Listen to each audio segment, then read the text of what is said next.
of not peeking that diffuser. I guess he didn't realize he was on it, so it is a little bit tough. Yeah, one of those cases where the kit certainly does come in to help out massively. To make matters worse, CLG do lose that final player to boot. They will, however, have a partial buy into this round, allowing them to get the AKs and UMPs into the next one.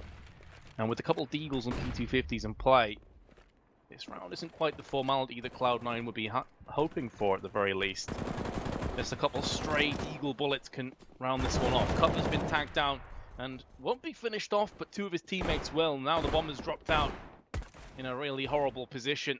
Again, the noose is being tightened from two separate angles. CLG stuck in a no man's land as nade's going to rain down onto Ethan, down to 42 health as Max 7 for Stewie 2K, who's looking to try and put up his economy quite a bit. Shroud in the thick of the action for Kusta, who gets charged down. I believe that may have been a jumping UMP headshot by Skadoodle, just adding salt in the wounds.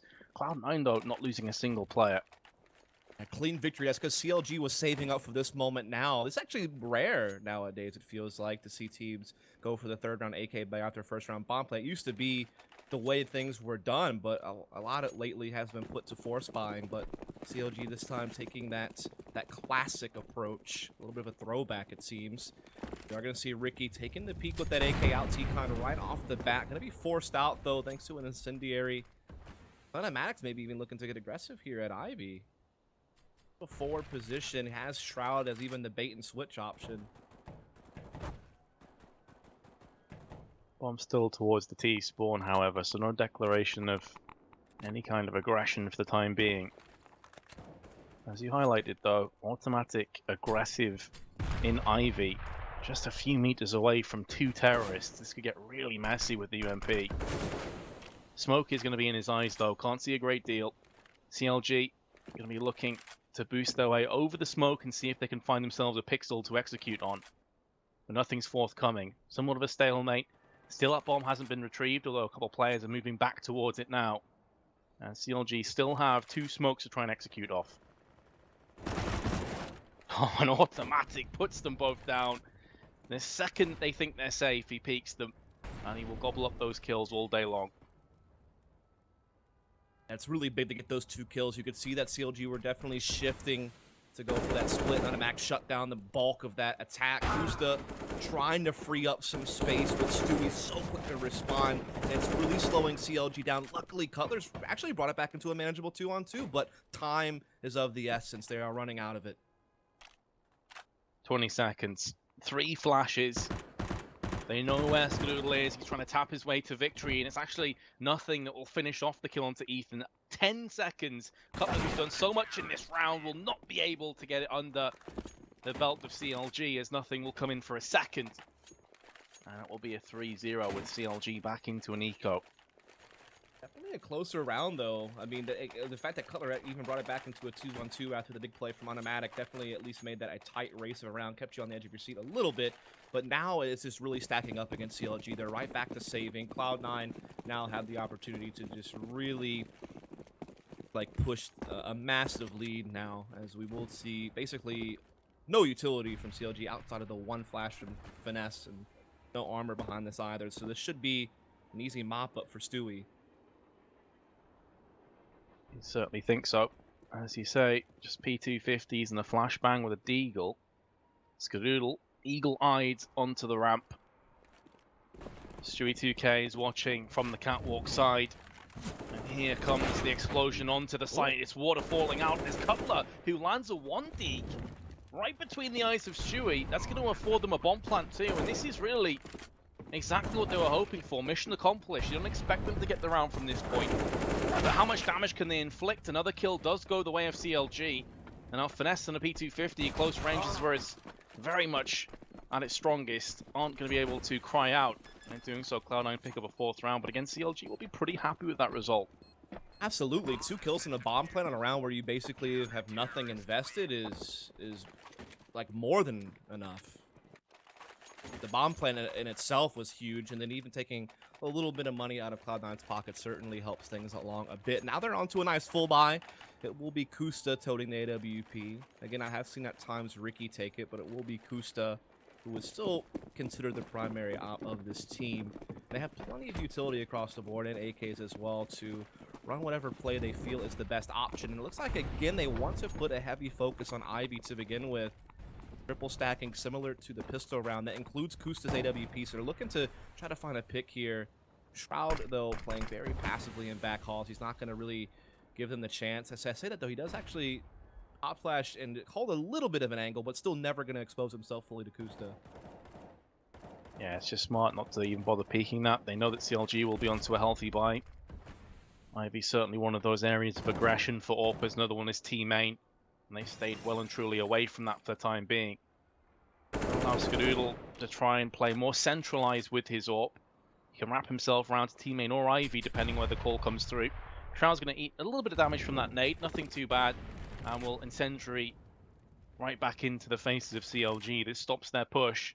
Yeah, Cloud9 has a massive focus on outer, dude. Like, Skadoodle does just begin to rotate now. Wow, just at the wrong time, too, as Ethan does have control of ladder room, and you do see CLG looking to converge on outer. Now Skadoodle's basically cut off. He really doesn't know what's happening. He said CLG's doing a good job of kind of making Cloud9 scramble and not really know exactly what's happening, but now the final flash is coming.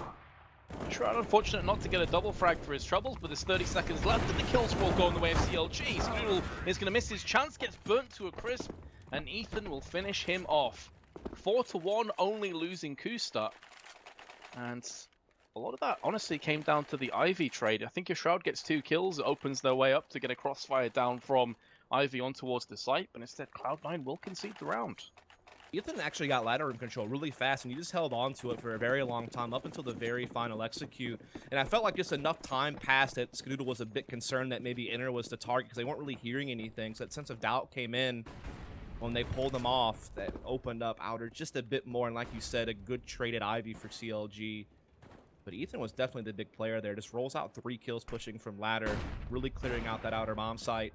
And now Kusta draws first blood and even finds the follow-up. And so this is a nightmare for Cloud9 now, as they're already in a 3 versus 5. Look could be in for another one, as through comes Stewie. Can understand his aggression after losing the opening 2 players, and although Cutler does go down, he throws a nade out before he drops, and Skadoodle only with 47 health left. Nothing almost behind enemy lines at this stage, even though he is the A defender. Players to his left, right, and center, and down he will fall. And now Skadoodle, with a minute left, has to think long and hard about a potential save.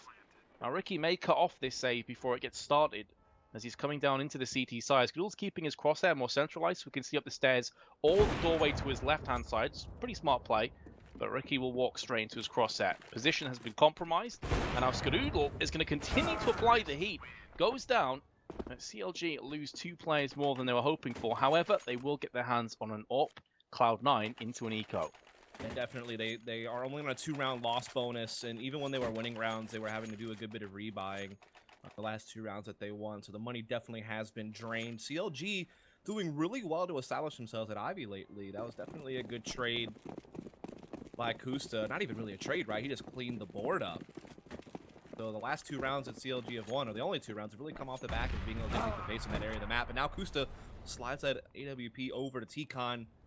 Is nothing, an awkward space, obviously a round that's built for CLG. Cloud9 are really only on just minimal investments, right? $300 pistols, that's it. That's all they have to their name. Yeah, it is the nightmare of being on a CT side that, you know, if you're in a terrorist perspective at this stage, you can maybe afford a few deagles, maybe a couple of nades, but on the CT you really can't, especially on train where you desperately want an AWP as soon as possible. Cloud9, 2 players on the A site itself. It's going to be Automatic and Stewie. And here come the nades trying to force them off, and Automatic will get a cheeky frag onto Cutler. Likely will be the last thing he does in this round other than die.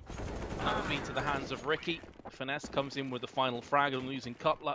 CLG move 1 step closer to an even scoreline now. Cloud9 have a decision to make here, Dust. If they want to go in for the buy, it's going to be without an AWP, and they are going to go straight in.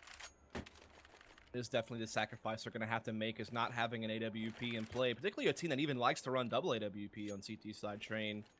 You could see any of Stewie, Skadoodle, and even sometimes Shroud toting the AWP just because of the positioning that they play. Shroud being an Ivy player, maybe you don't want Stewie to have the second op because he plays inner, but none of that's going to be available. You know, it's just going to be bare bones here. Even some with really low utility, and CLG going to take full advantage of that. They know that there's not a lot of utility to stuff them from just rushing the lower ramp like this, and they're going to get out and find a lot of real estate. And Kusta, in the meantime, is doing all this at outer by himself. Unbelievable. Bricked in by Cloud9 players, brings up the sledgehammer and just knocks them down. Sure, he goes down to the hands of automatic, but the damage has already been done. He sucks out 2 or 3 players to the A side, keeps them interested, and CLG plow on to B and get the bomb planted. And now, because of Cloud9's economic situation, they can't even afford to go in for this retake. They just want to take the open couple of M4s out of this round. CLG will be closing this up to 4-4, so we've had 2 4-round sprees. And now Cloud9 with their backs against the wall. Money's definitely in a critical point for Cloud9. Saving this AWP would definitely be massive, and they're going to surround it with M4, so they'll all stick together here deep into terrorist spawn. Cutler may go poking and prodding for this. Ricky, excuse me, not Rico. I'm not sure who that would be. They are looking to push through here and see if they can't stop this save from taking place.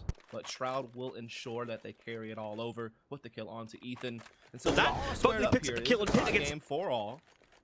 CLG really starting to find their rhythm here. Again, the fact that Kusa could just create that much pressure by himself just really helped CLG have an easy time taking the inner bomb site. I was thinking maybe you were thinking about Starship Troopers. I swear you had Rico's what were they called? Raiders, was it? Have you ever seen Starship Troopers? Been Surely a long you have. time. Yeah, been fair enough. quite a few. Oh, Kusta again. He's so aggressive. It's unbelievable to see an AWPer Of all players, push out here by himself, and very reminiscent to the previous round. It's exactly keeps the a same. few people interested, go onto the B side, get the bomb planted. Whereas this time, Cloud9 are on a 4v4 with a much better purchase with kits across the board and nades. They can go for this one. Again, though, the plant is going to go the way to CLG. Stewie straight from the side, though, through the smoke. Will be picking himself up 2 kills, and now it's Cutler and Finesse. We've got to try and stop this one. He has to go through the Molotov, and it costs him his life. You can understand why he does that. He knows the players are on the site, and he can't afford to wait. But it will be the round to Cloud9, and to make matters worse, Cutler's gone down. He'll not be taking his AK through into the next one. Yeah, it's definitely one of the situations Finesse didn't really have much of a choice, considering the situation, to try to go for that push and see. Yeah, he's going to go down, but maybe he can at least stop the diffuser, buy a bit more time for his teammate. Didn't work out, though. Really well done by Cloud9 to retake. It was basically deja vu of last round. The exact same thing happens. Kusa gets a pick by himself outer, you know, stops any type of rotation from being able to really happen, and gives his team an easy time getting into inner, but just a great retake, particularly that push by Stewie through the smoke. Of course it would be Stewie through the smoke, but definitely did it the right way with a good pop flash. Yeah, who else but Stewie? CLG had taken a little bit of chunk damage towards the start of this round, but Finesse will find a kill on 4 health. Automatic is very close to death. We'll get a trade before he falls down, as Stewie will keep the options fairly open for the CTs, but not for too much longer. And CLG with hyper aggression. Again, I'm loving these T rounds, just not stopping around, not waiting for too long. Fast executions are consistently knocking Cloud9 down. Yeah, I mean, they did back-to-back fast inner pushes with a slight fake at outer with Kusta's AWP, and this time they just really swarmed the outer bomb site from basically all angles. You saw people coming out T-Con, Ivy. They really just moved quickly at rapid pace. And the thing is, we saw CLG in their initial gun rounds really playing it slow and kind of taking their time. So they've demonstrated the ability to really kind of change the pace on Cloud9 and keep them guessing when and where and how fast they're going to have to deal with the execute from CLG. And now they have Cloud9 on a low buy once more. Now Automatic does find the opening pick. Nothing has an aggressive position on ladder room, so they won't get that control for free on CLG. They are just kind of bogged down right now on their own connector. And in fact, they're being forced back to some good utility for Cloud9. Good utility. The problem for Cloud9 is they're running scarce when it comes to nades. They've already gone through the bulk of their nades. 3 flashes and a smoke. Very rough buy indeed. UMP, Scout, CZ, AWP. It's enough to make stick, but it's going to be asking a lot. They do, however, have Kusta dead and buried, so that's going to alleviate some of the pressure that we're starting to mount on them. And no AWP in play. So in terms of the very long-range affairs, Cloud9 could edge ahead, but it's when those nades start to connect onto the B site, which is where it looks like CLG are about to push. Things are going to get pretty shaky. In actual fact, they can start pushing before the smoke's even connected. And that's going to be Stewie with a beautiful double UMP spray down onto the ramp. And now Ricky has to try and clutch a 1-on-5. He doesn't have control of the bomb. He only has a HE to his name. And that double spray down with the UMP may have been the difference maker. Ricky's gone for one. Any kills he gets from this point are going to hurt the funds of Cloud9, so it's a worthwhile endeavor. Gets himself a second one as well, and an AWP in his hands. Like he's going to do a little bit of a chain grab just to make sure he has both options open. But will decide to, he'll probably pick up the AWP in the end, obviously. But he wants to keep the AK in case someone pushes him up close. And he will carry it over. But yeah, you really nailed it. Stewie's 2 kills are the impact frags of the round. Sure, it was nice Cloud9 get the opening pick, but still easily CLG could have overwhelmed them in the inner bomb site once more. But Stewie playing behind the barrel, make sure that he isn't exposed to upper, and he's just able to lay down the law on those first 2 members coming out. Because CLG, they were holding on to their utility. I guess they really wanted to focus on having it for the post-plant situation. The cutoff rotates at Z, or maybe use the smokes to push up deep in the inner yard. Like they wanted to leave those nades for a later time, not for the execute itself, and it winds up biting them.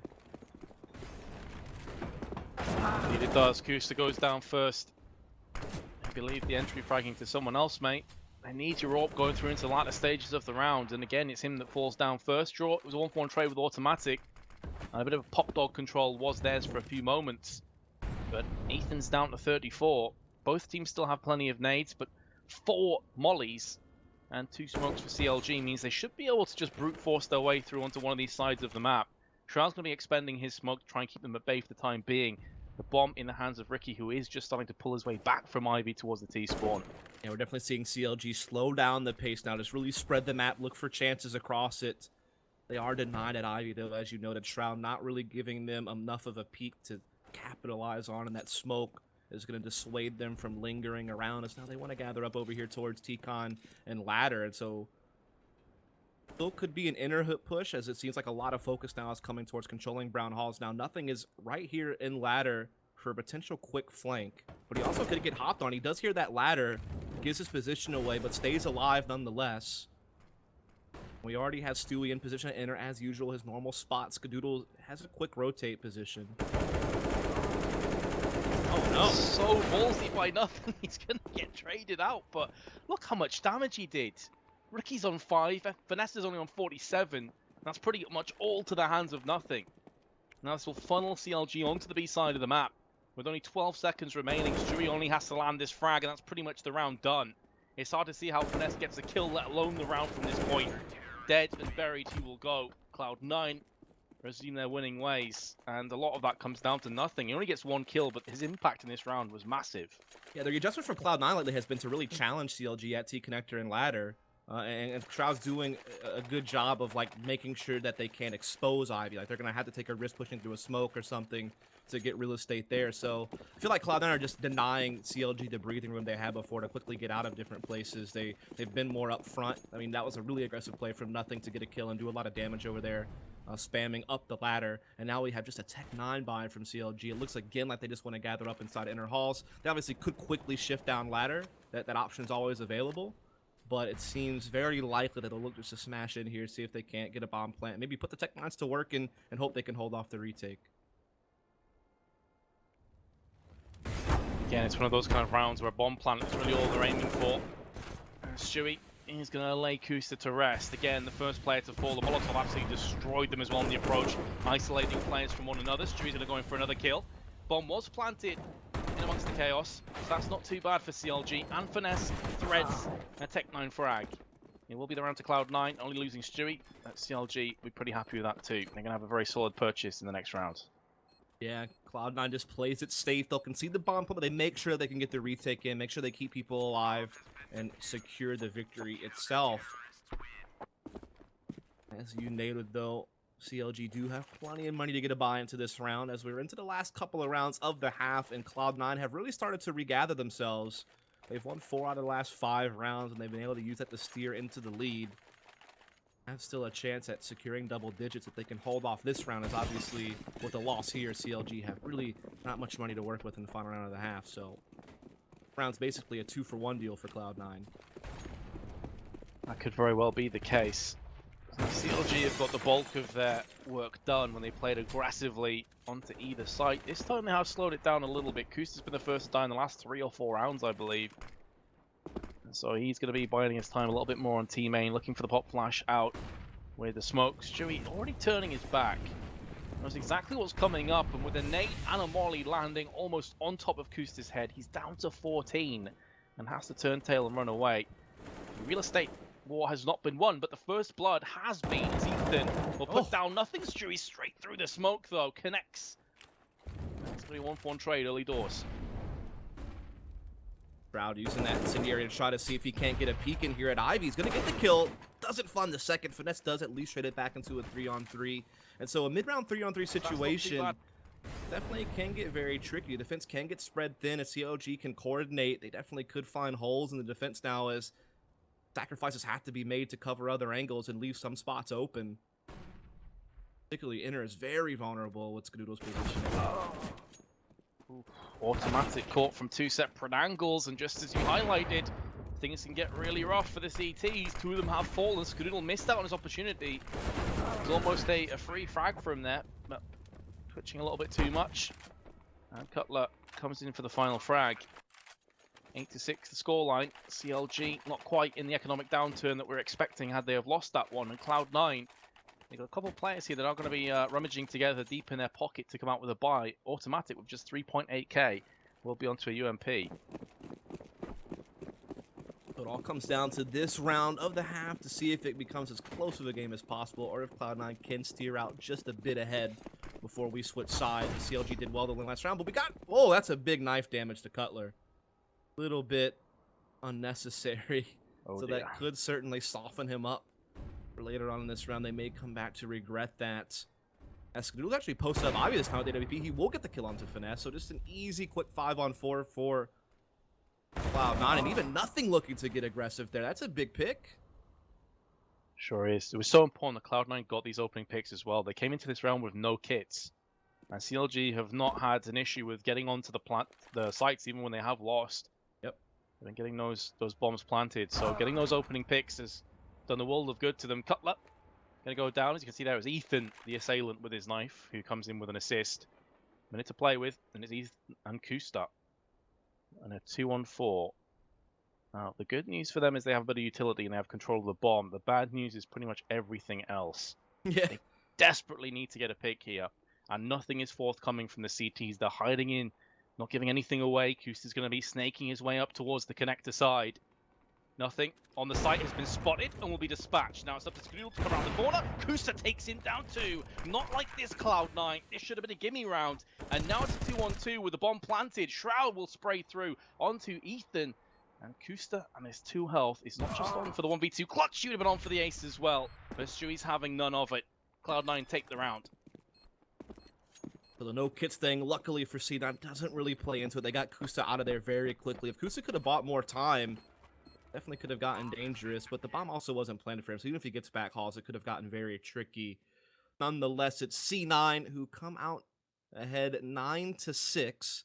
Have a chance to double their lead and then get the 3-0 starts in the second half, but CLG could quickly tie things back up with a pistol round victory, so still a very tight race here on Train, which again has been common ground. Both these teams find their comfort on this map in the online scene. Cloud9 a bit more of a proven track record. They've had more time together. But CLG certainly have found some good results here, and this is not too shabby of a start for their T side. So some automatic stats there. Efficacy, just shy of 17, not too bad at all. And 31% headshot percentage. Pretty solid stuff by automatic. Good ADR there as well. He's one of the people at the top of the scoreboard. Stewie was the actual top fragger at 15, but Automatic had 13, and he definitely had some pretty good plays there on the outer yard. I think Stewie, though, really managed Inner well. Like, he knew when to fade back and allow the bomb plant to make sure he could set it well for the retake. He knew when to kind of take a risk and like hold up close with the UMP and try his best to hold off the execute, and he did that very well also. He had a couple of big multi-frag rounds in the inner yard on retakes as well as holds, so definitely good on him on that. And again, while you are waiting for the second half to start, be sure to get in on that giveaway. It's in the graphic down right below. So a lot of free stuff being given away, some Logitech peripherals, a PC, Asus 144 hertz monitor, as well as a bunch of mouse pads, 250 to be exact. Again, really easy. All you got to do is click the banner and you'll be in on it. Definitely worth checking out. Give Subaru some love as they are dipping into esports. I'm sure going to plan to stay around for the foreseeable future. But now that we've got all that out the way, we are going to be starting the second half of the first map of this semi-final. CLG 9-6 behind. As you said though, Dust, 6 rounds isn't too bad on the T side. If they can win this pistol, I mean, it's pretty much game back on. It's anybody's map. So they won't be too deterred by that, especially considering that they went at one stage quite a long way behind. I think they were, what, 7-4 behind, something like that at one point. So decent enough comeback. And now Cloud9 are going to be coming through again with a smoke and a couple of flashes on Skadoodle.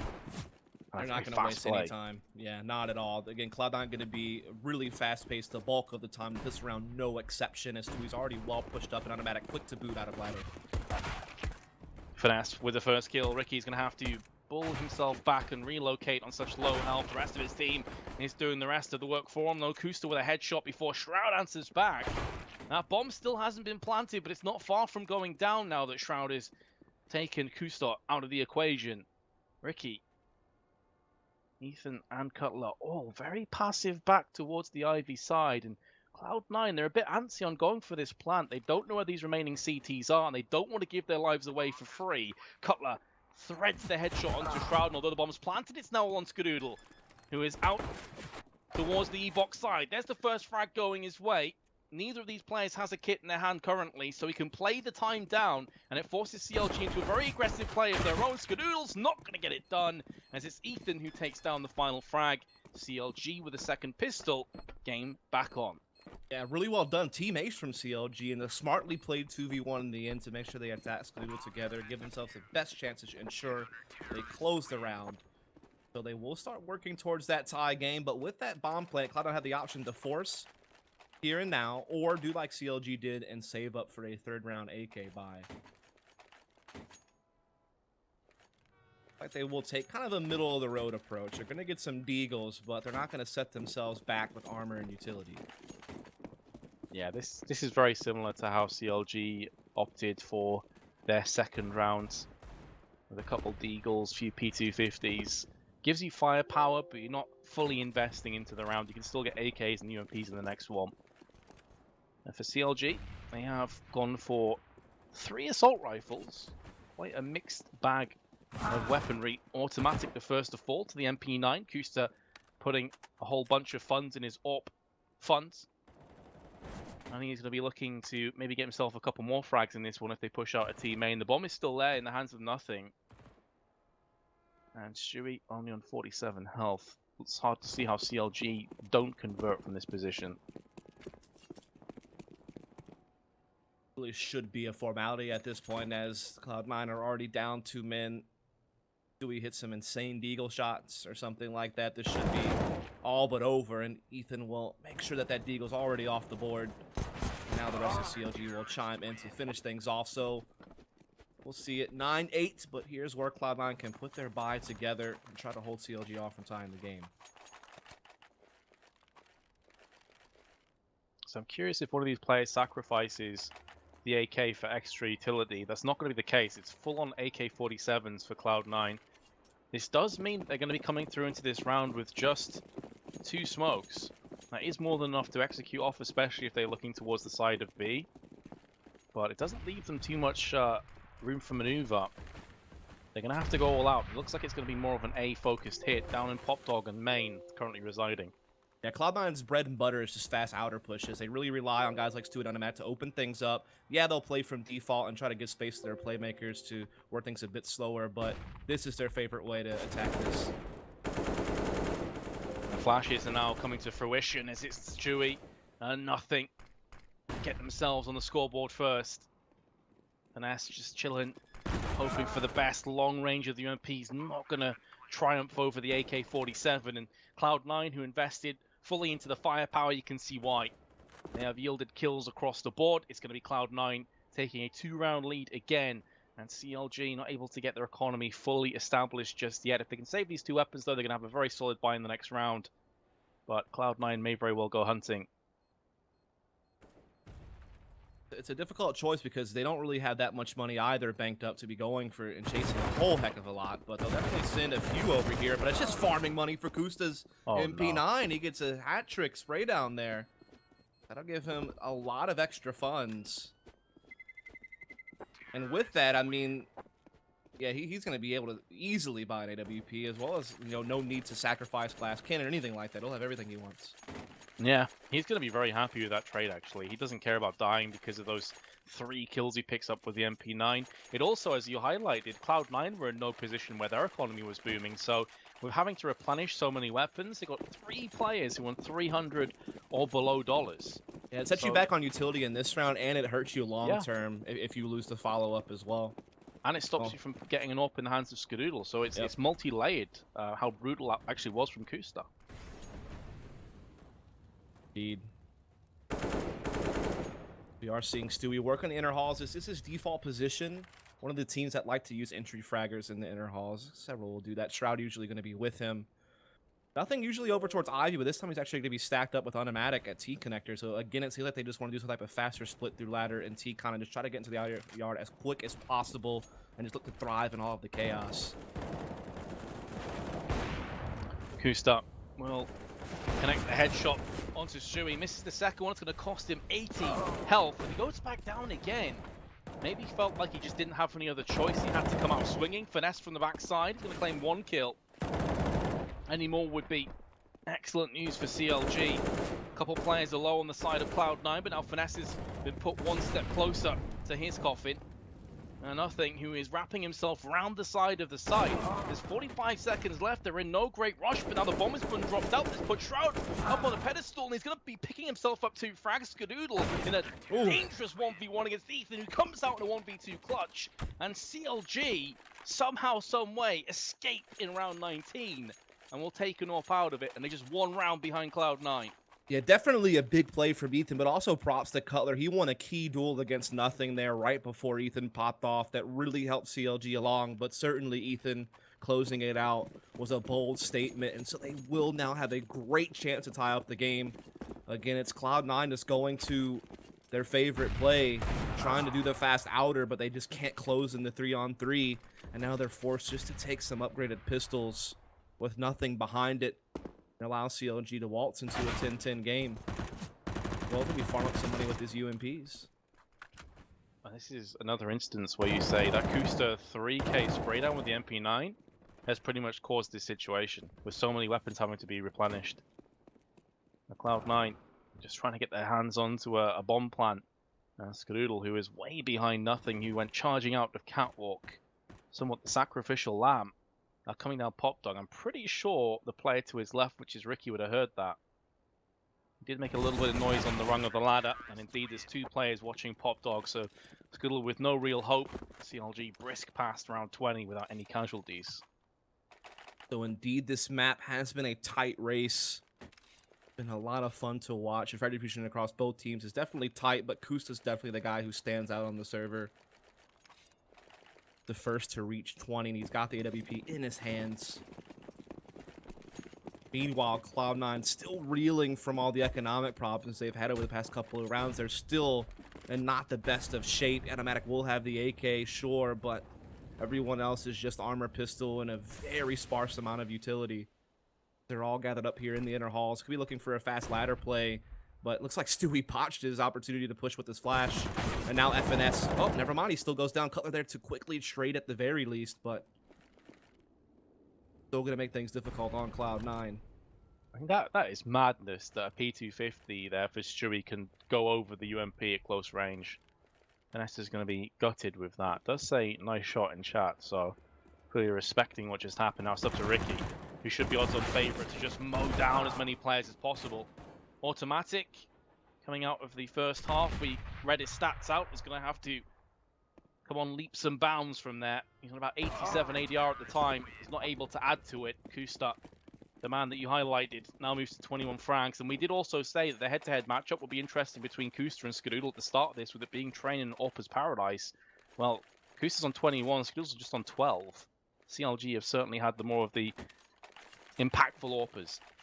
It'll be Scott's first crack at it on the T side, as the money really hasn't been around for him to have it much earlier than this. So we'll see what he can do with his first attempt at things. Maybe this is where Cloud9 will finally slow things down instead of the fast outers or inner execs and just give Scott the breathing room to try to see what he can find. He will be playing over here towards T connector. Meanwhile, Stewie playing above ladder, trying to throw down his spam. About as default as it gets for Cloud9. You know, at Shroud Stewie do it up in inner halls, nothing at Ivy. So definitely just taking a more passive approach to things. Seeing what, if CLG is going to give him anything for free. I think that's a fair approach to have in this round. It's been very fast, confrontational Counter-Strike on both sides. T side, to be fair. CLG were also explosive out of likes of T main and on the B side. But for Cloud9 to maybe slow this down a little bit, let them catch their breath, try and figure out where they can poke and probe, and maybe see some weaknesses in the CLG armor. Maybe that's the way forward. This is more default train now, just splitting across the map, looking at multiple angles. It's going to be both Stewie and Nothing who move their way into Ivy, while the rest of the team are congregating over on the B side of the map. They can get their way down Pop Dog if they so choose, but with 35 seconds left, Cloud9, they've got to start getting some results. They've got to start getting some kills. It's not going to happen as Finesse and Cutler shut down the Ivy play. And now they don't see anyone else here. They can easily wrap themselves towards the B side. And this round should be a gimme. Doing a lot of damage on the approach. Automatics down to 32. Skadoodle's been dropped and the bomb has been planted, but surely there's no hope of a 1-on-5 clutch from this position. Flash is going to be traded out. He is full flash. Flashes lands the headshot onto Kusta. Last bullet as well. That's actually insane. Kusta's probably not too happy about that, but CLG will be happy with the fact that they won the round, only losing one member. So quite dominant. They'll take the lead. They haven't had it in quite a long time.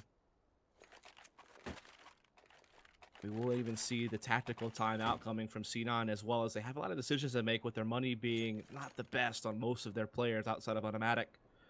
And yeah, that really just came down to the fact that Cloud9 got nothing out of that Ivy push. I mean, they were really relying on, you know, getting some picks, maybe trying to pull a rotation, make sure that the three guys pushing inner only had to be up against one guy from CLG, worst case scenario. And they didn't get the job done. That's why, like, trying to do these backhauls inner splits is such a dice roll, because if your Ivy portion fails, you're in such bad shape. Well, a player that has been surprising me pleasantly has been Cutler. Now, we were both watching the minor match before this because we were waiting on CLG to finish the game, and I think at one stage Cutler was on like 4 for 11 or something mad, and then he finished actually I think on 26 deaths and like 15 kills. But he's top efficacy right now. He's currently on 20 frags and doing a pretty solid job. You can see there his top efficacy. He's done 86.5 ADR. Really solid work by him. Certainly chiming in very well in this game. Of course, has been quite the highlight player as well. Ethan's had a few big plays. The double AWP is actually coming out from CLG again with Ricky on the team. That really gives them the option to put together a pretty menacing double op setup. I mean, both those guys can be very capable. Both have been primary oppers at several points throughout their career. In fact, this is probably the first time that Ricky hasn't been a primary opper is on this team. As obviously coming from Renegades, that was his main job. We are seeing Cloud9, the Tech 9 AK buy, so they've definitely gone heavy-handed here. But not so much that they can't buy next round, right? Like, they've definitely made sure to calculate things and ensure that they will still have a full buy next round if they lose this, with the max loss bonus on top of, you know, roughly $2,000 average across the team. Definitely. I mean, this is almost the definition of a half buy, right? Where you get a little bit invested, but it's really the next round that you're looking towards. As you say, full round loss bonus is on the horizon. Again, that Molotov is a little bit too shallow. It wasn't deep enough to go onto the ramp and stop them from forcing their way down. So that is going to cost them a bomb plant at the very least. And with 5 healthy terrorists all sitting around the site, this could start to get a little bit hairy for CLG, who are starting to spam through the smoke and are doing a whole bunch of damage on the approach. But Automatic and Stewie both come out firing with frags. And you've got to say, a lot of that could come down to that incendiary just being slightly out of place. That could have kept a couple of players in ramp and funneled their way out into a more stagnated push. As it stands, though, Cutler, Kusta, and Ricky with a double up setup. They're going to try and hold this one off. Shroud gets mollied out of position, but is able to retain the P250 and is pushing enough that he lands the headshot onto Cutler. That is madness. And now Kusta could be caught from the side. There's a Tech 9 breathing down his neck. Quick fire reactions with the AWP will keep him alive for a few more seconds, and another frag to boot. But he's not able to hold on to the AWP, although Ricky is for his. Cloud9 have just stolen a round away from CLG.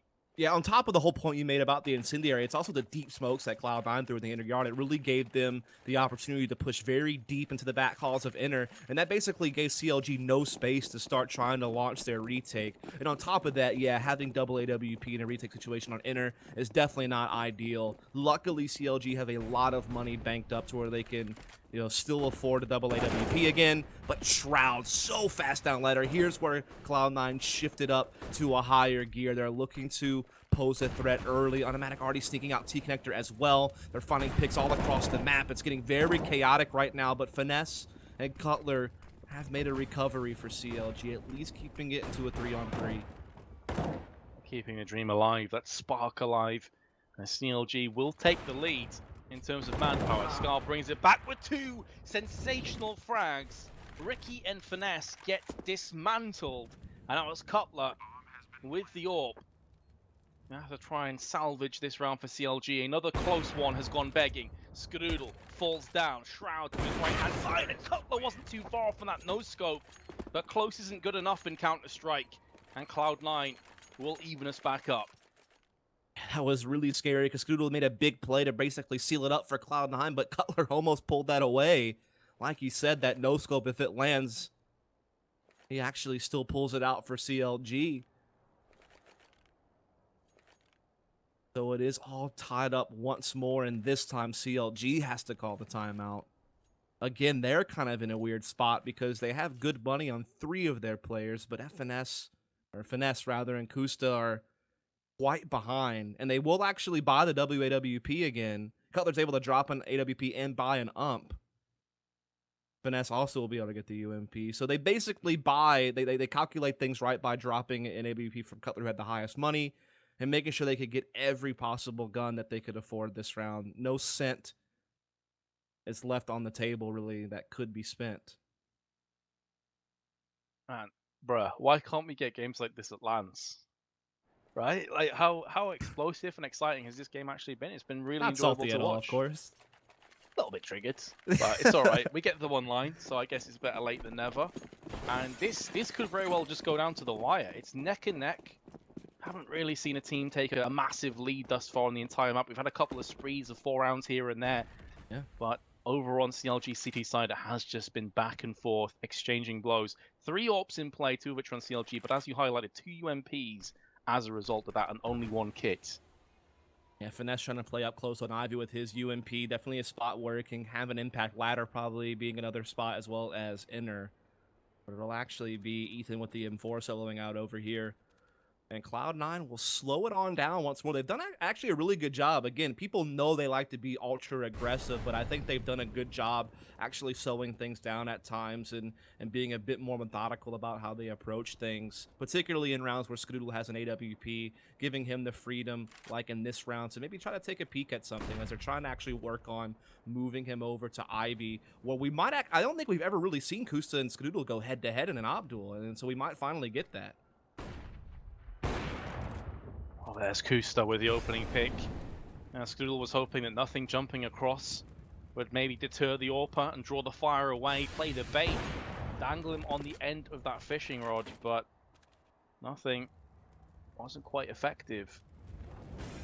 And now with that opening play, it's going to be 2 AWPs against 1, but now it's nothing, and that's quite the downgrade in terms of AWPers. Oh, Kusta no. catches automatic as he pulls out the Molotov.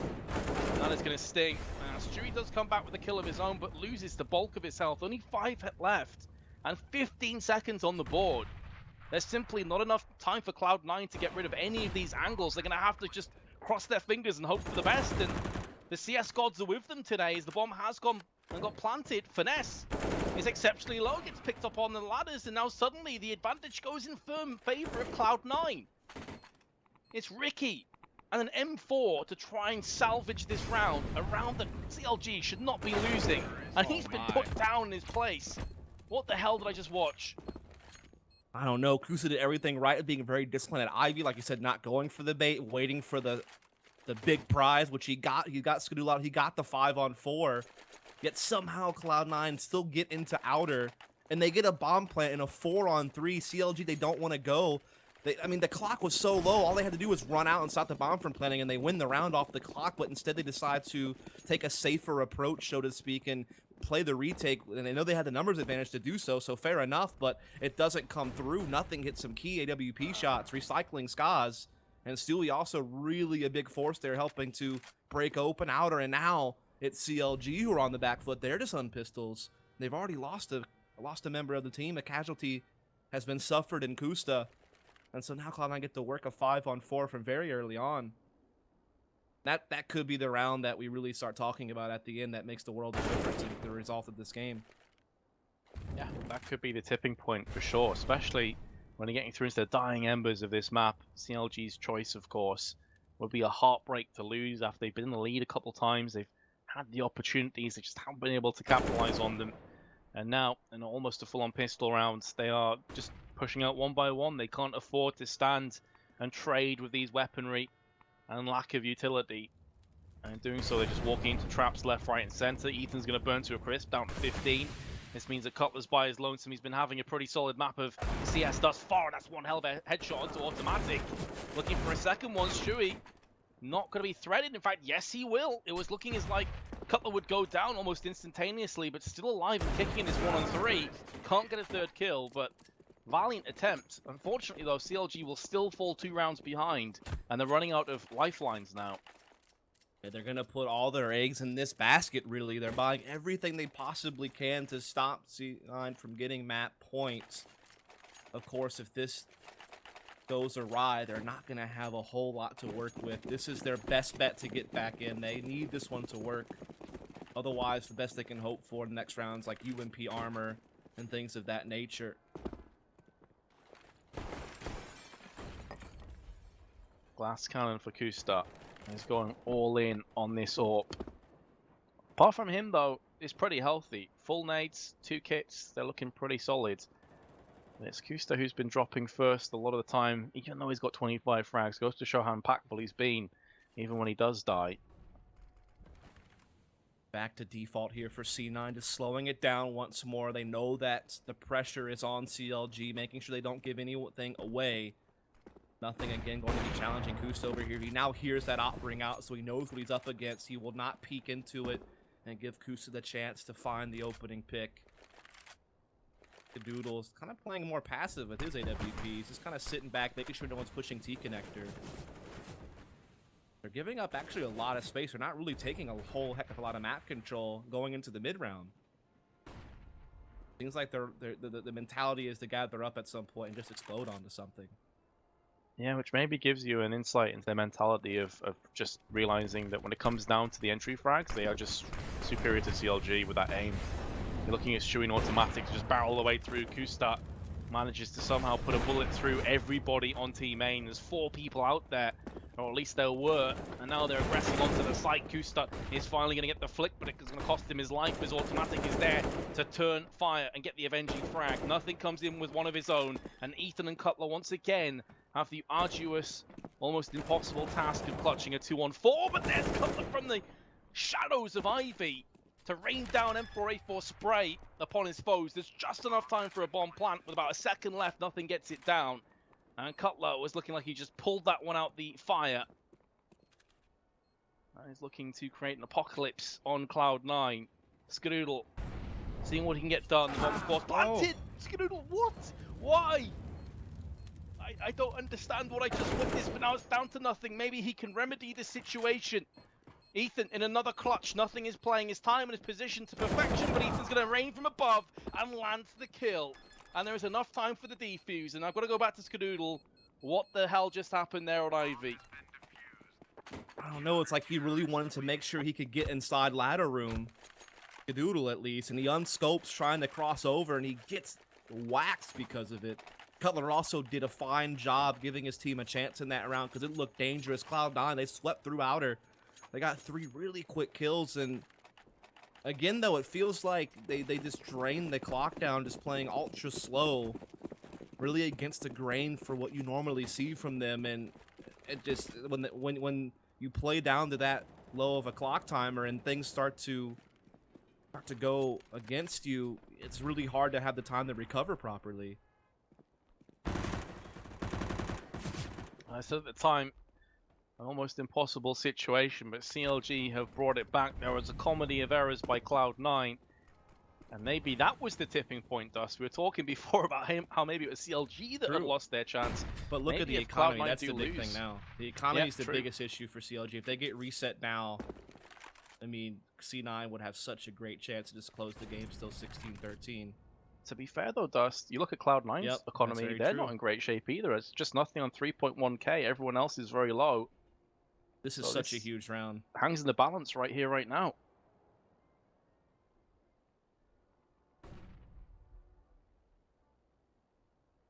Very slow rounds. Cloud9 realizing just how much is at stake here. If they lose this one, they are seriously in bad shape.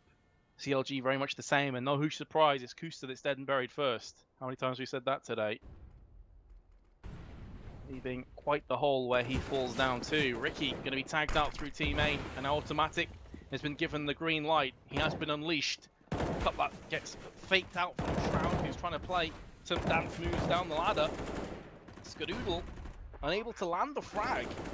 And as a player from Popdog is just going to remain there, going to set up shop and just hide. And again, it's Cutler. And again, it's Ethan. This time in a 2-on-5. Ethan's gone for the first kill, and Cutler's going to fall down next. Cloud9 have 2 map points, and CLG's economy is in the dirt. Definitely some nice ladder antics from Shroud to really pull Cutler's attention and allow them an easier time actually getting out of T-Con. Some great picks from Skadoodle. Taking down Ricky was also good. I mean, it's actually crazy the last couple of rounds that it's come down to an Opera unscoping at just the wrong time. And the opponent capitalizing to help drive through rounds. That happened again to Ricky there. Doodle this time being the one to make someone pay for it, as of course he was the victim of that in the previous round.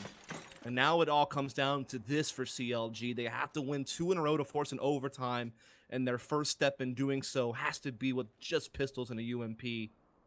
No kits, very little utility. This is going to be such an uphill battle for them.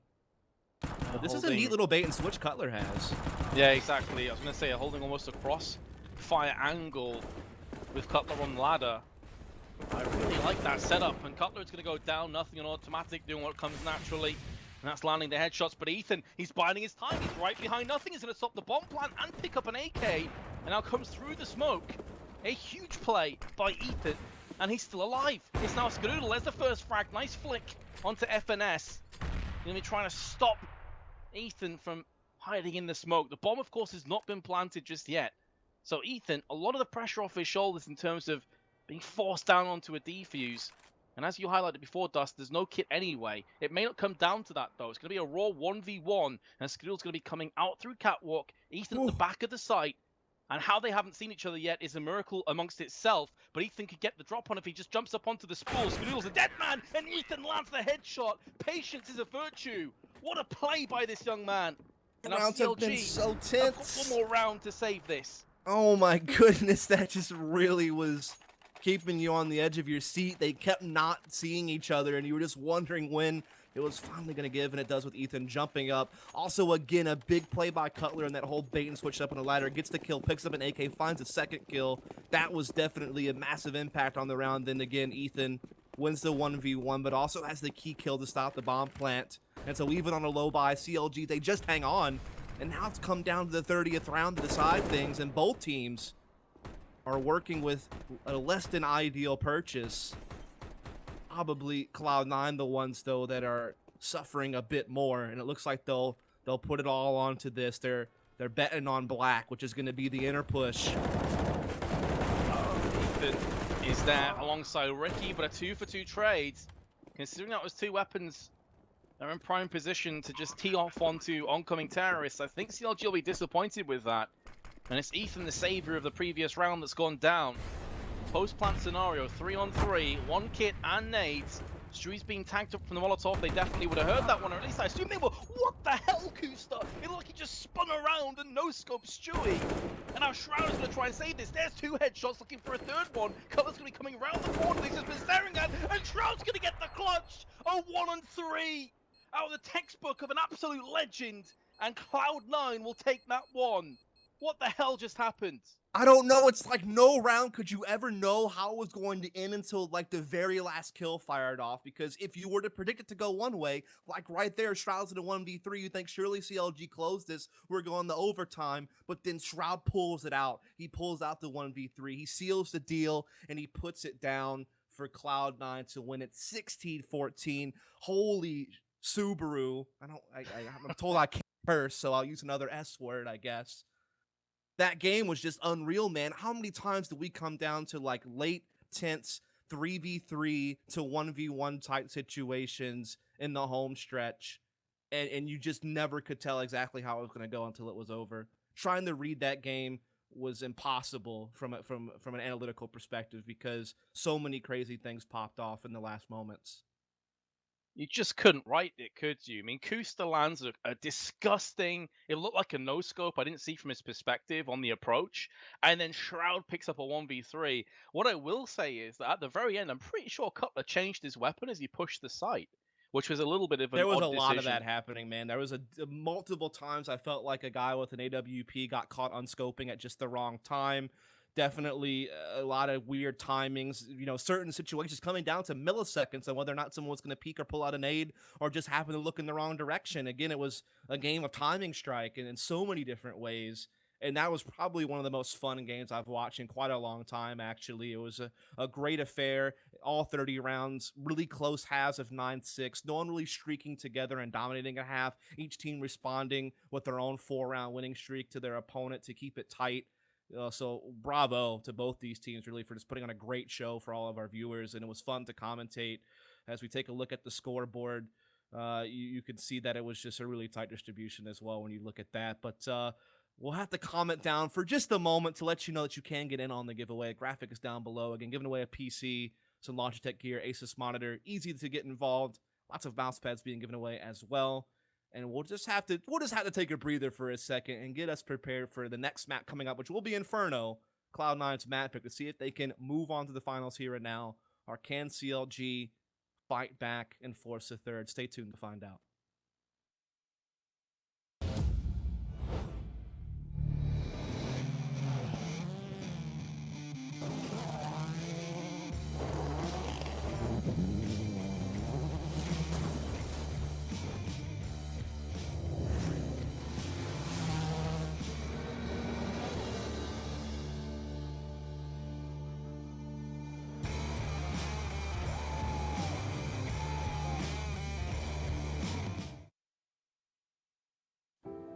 Love. I got you, baby.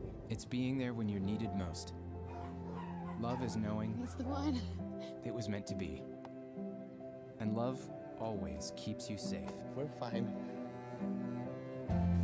Love is why we built a car you can trust, now and for a long time to come. The all-new Subaru Impreza sedan and 5-door. A car you can love, no matter what road you're on. The Subaru Impreza. More than a car, it's a Subaru.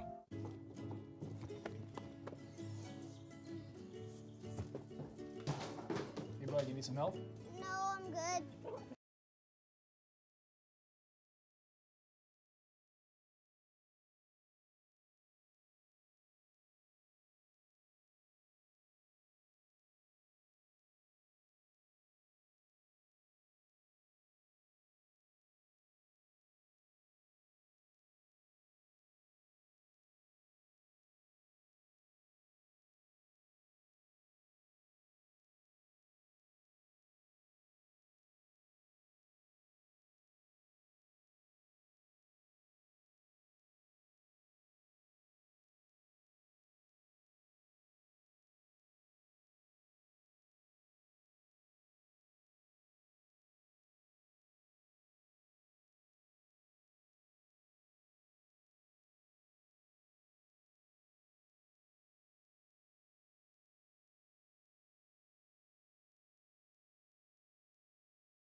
tapping heads, and that previous 1v3 clutch to round off the first map is something that will be a nightmare for CLG going forward, I'm sure.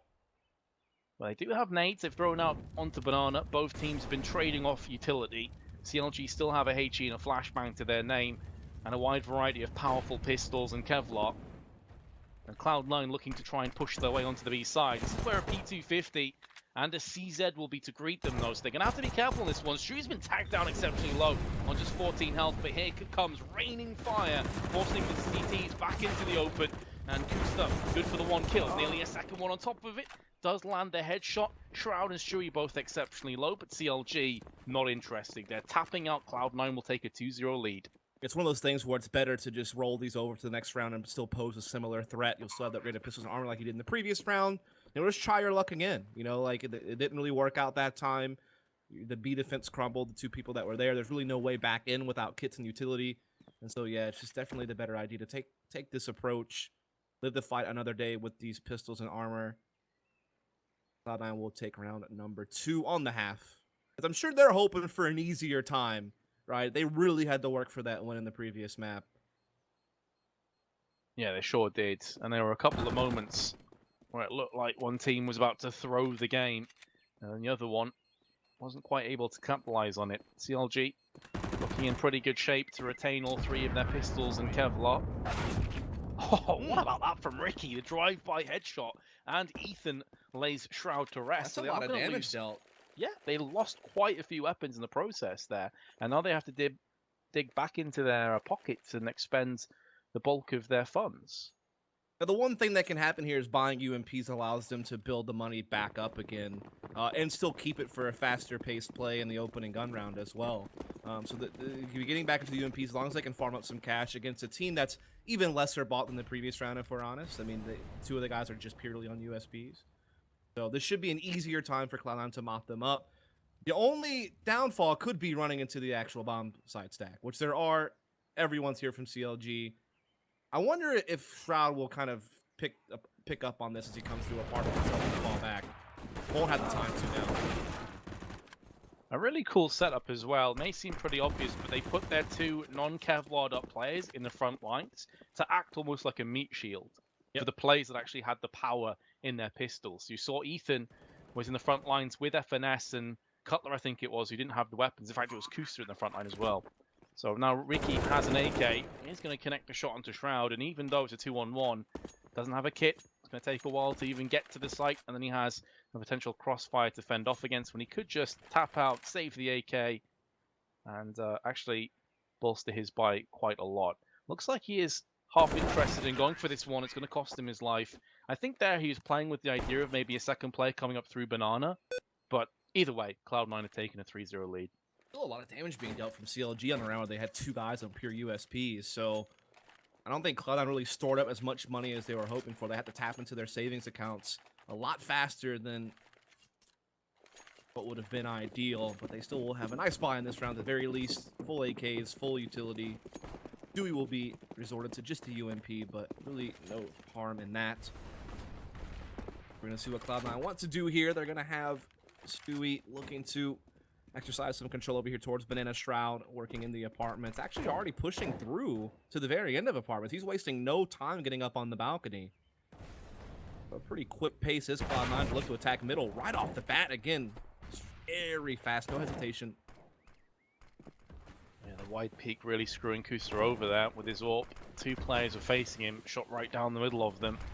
Now Cutler, he's low. Ethan has fallen. Cutler on the site, can't get it done. He was in a very claustrophobic angle anyway, so he misses that first couple of bullets. He's pretty much a dead man 99% of the time.